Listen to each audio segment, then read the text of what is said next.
All right, here we are with Dr. Randy with Relationships Actually, and welcome to our blog. Dr. Randy, how are you? I'm great. How are you doing, Ryan? I'm well, thank you. Well, here we are again on a Friday, and we're going to be talking about your latest article that was also published in Psychology Today.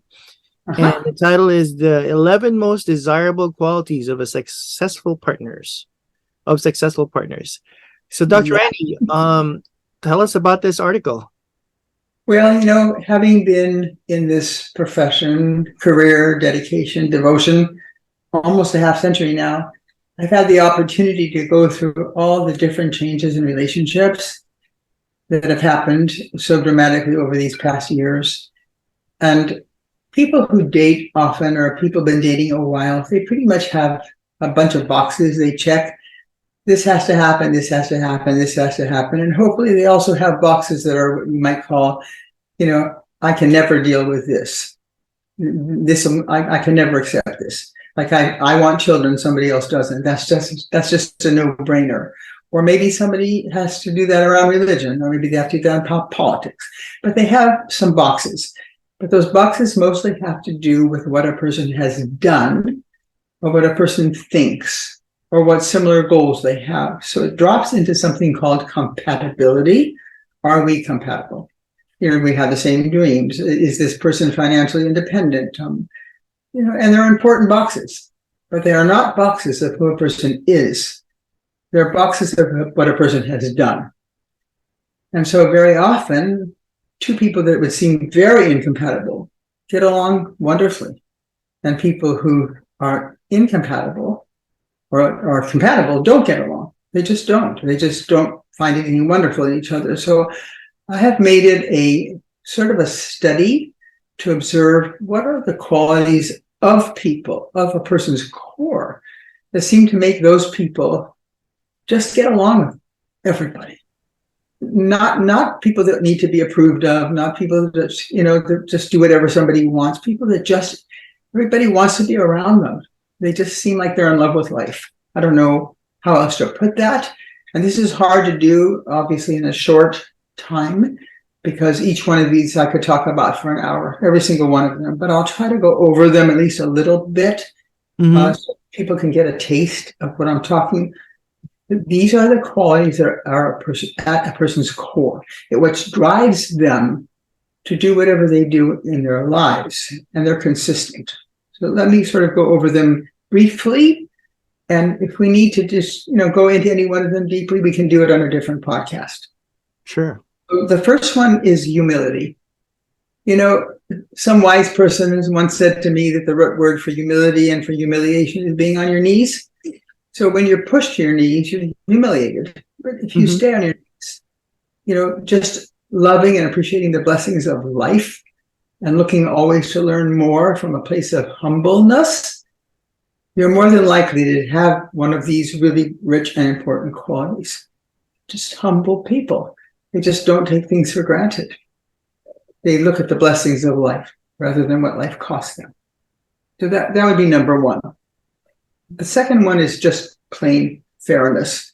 I cannot tell you how many people in my office we've had to deal with keeping score. I did this, you did this, I did this. It's just awful. Fairness is that people agree to a single standard of what they believe in, how they act, what they do, and they behave that way. And the other person feels that each of them feel the other person's always being fair. And if the rules change, something changes in their lives, they have to renegotiate them. They can't just move to a double standard. It just doesn't work. So these people are fair. They stand behind what they believe in, and they don't change their behavior unless they tell you when, why, and for what reasons. Okay, so 3, really, really important to me. I call it translucence, transparency. Pretty much all of us, or anybody I've ever dealt with, is seeking to feel better about who they are, wants to be more loved, wants to give and receive in the world. Translucence is letting light shine through you unto others. It's like paying ahead. It's like whatever I have in this world, I don't have to hide things from you. Now, that doesn't mean telling the supermarket person you just had an abortion. There are things called privacy. But translucence means I don't try to hide from you. I am who I am. This is where I'm great. This is where I'm not so good. This is where I'm working on it. What's for dinner? It's just an honesty. It's a pure honesty about self. So there's no avoidance or hiding or misleading or misconceptions, because the person is just wanting to say, this is who I am right now. I may be different in a week, in a month, in a year, but right now, this is who I am. You can see right through me because I'm not hiding anything from you. You can see how important that is to me. The fourth would be courage. Courage is not about not having fear. It's about acting in the face of fear. And in relationships, it's the willingness to challenge, the willingness to ask for change, the willingness to talk about what isn't working, and knowing that may distress or upset your partner, but if you don't say anything, it's going to come out in different ways. The courage is, even if you're scared, nervous, concerned, worried, you don't hold back in telling the truth, in speaking up, and asking for what you want. Mm-hmm. Okay, the fifth one may seem very obvious, but it's not to a lot of people. When people are in relationships, let's start from the beginning. When they're seeking relationships, it's like they're running the race. And after a while, a relationship becomes a pit stop. You get your tires changed, but you run the race somewhere else. And people wonder why they get bored. It's because it's really up to you in any relationship to be interested, genuinely interested in another person, and also to be interesting, to be doing things in your life that are transforming you or exciting or interesting, so that you don't have to keep changing partners to impress people with the same story. Because the story is ongoing because you're transforming.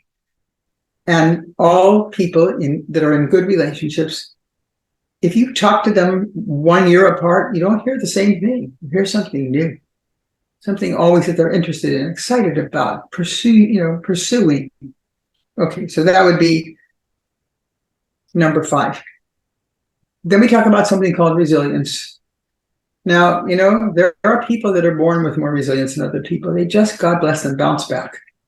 But it is something you can learn. And in relationships, there are lots of, unpredictable events that happen, or chaotic experiences, or major losses. The child with an illness, something happens. And if people stay broken and they rehash over and over how broken they are and the horrors of what's happened, they steal that energy from being able to rebuild, to go forward. So, of course, you have to have time for grieving and time for understanding. But then you've got to move on.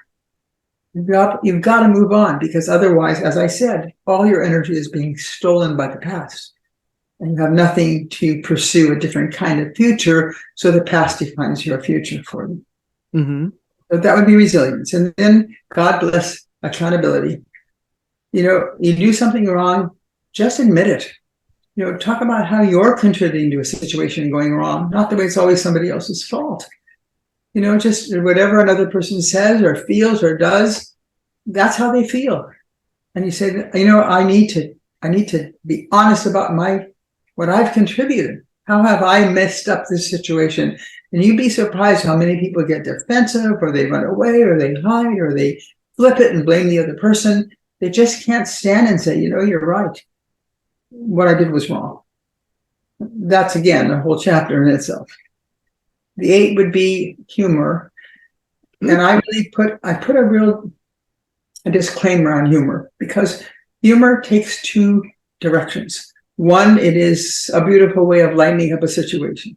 It's laughing at yourself. It's making other people laugh. It's helping people to get past situations by just, like I said, just lightening them up. Look, we've been heavy too long. We need to go out and get a beer and do something stupid. We just need to, that's when humor is beautiful. But humor can also be used as a way of expressing indirect anger, like sarcasm or mocking another person, or avoiding your own responsibility by changing the subject, or lightening something up where you should be listening and stay serious.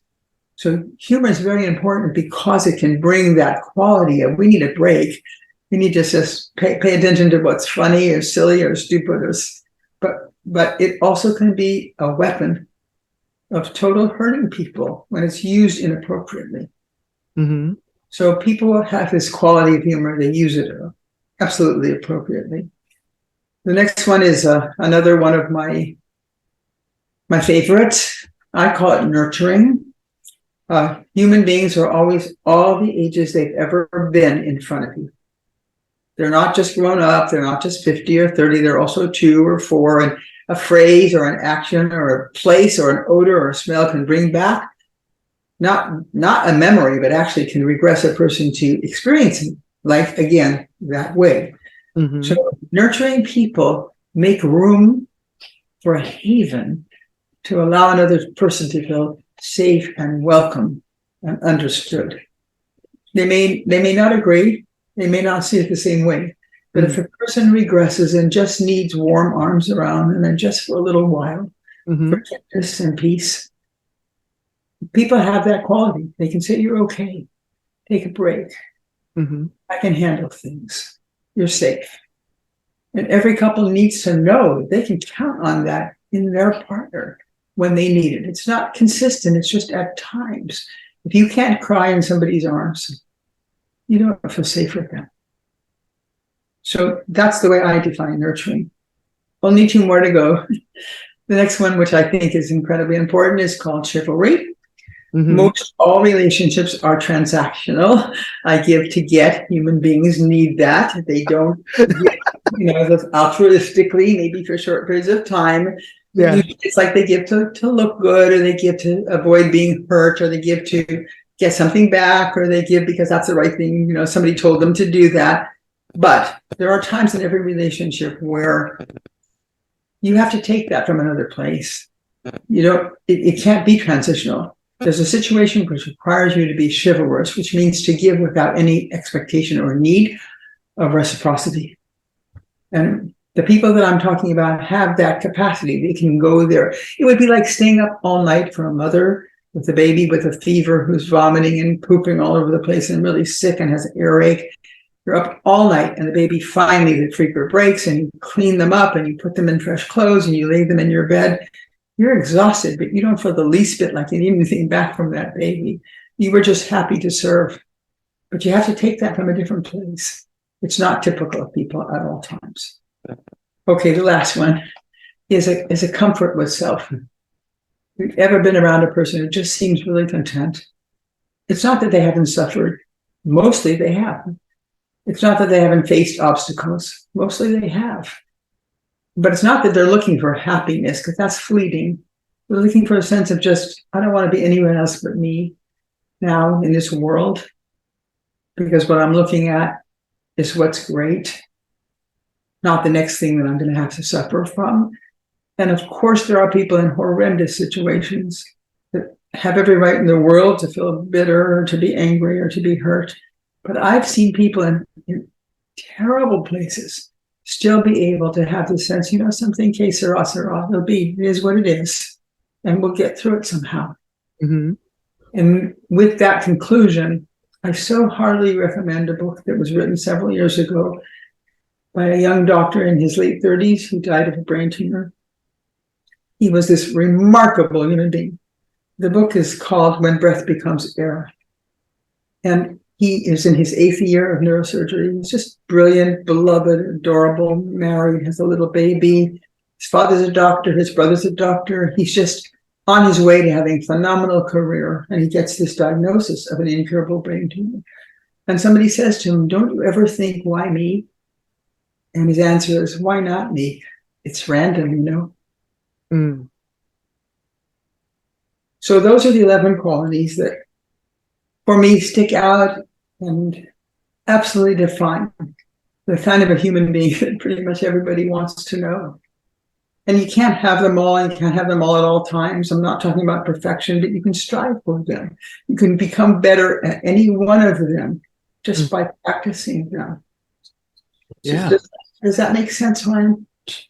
It's very inspiring because, all of us are in a relationship somewhat with one, with whether it be a partner or marriage or girlfriend, boyfriend, or at work, or but these are things that will help us, right? Well, to be aware that these things are important. I think that the article really brings that to light, and I'm glad that you're able to articulate as well, aside from reading it, how you really felt about these points. And I do want to reiterate, we can get better at all of them. You know, there are not many of these beautiful souls around, I can tell you, but when you're with one, my oldest daughter is a kind of humanitarian, and she was able to have lunch with Bishop Tutu before he died. Wow. With 5 other people, and she described him very much like this in all of these areas. It's amazing. Mhm. All right. Well, Dr. Randy, thank you so much for your time, and I'm so glad that we're able to talk about this on a weekly basis. Can't wait for our next one. Do send us the link to that author that you said regarding the young doctor that had brain tumor, so we can put it in our link on. It is called When Breath Becomes Air, and I will get it to you. The last name is a little unusual in its spelling, so I'll make sure I get it right first. Great. Well, thank you so much, and we'll see you next time. Thank you, Dr. Randy. Sounds great. Bye. Bye-bye.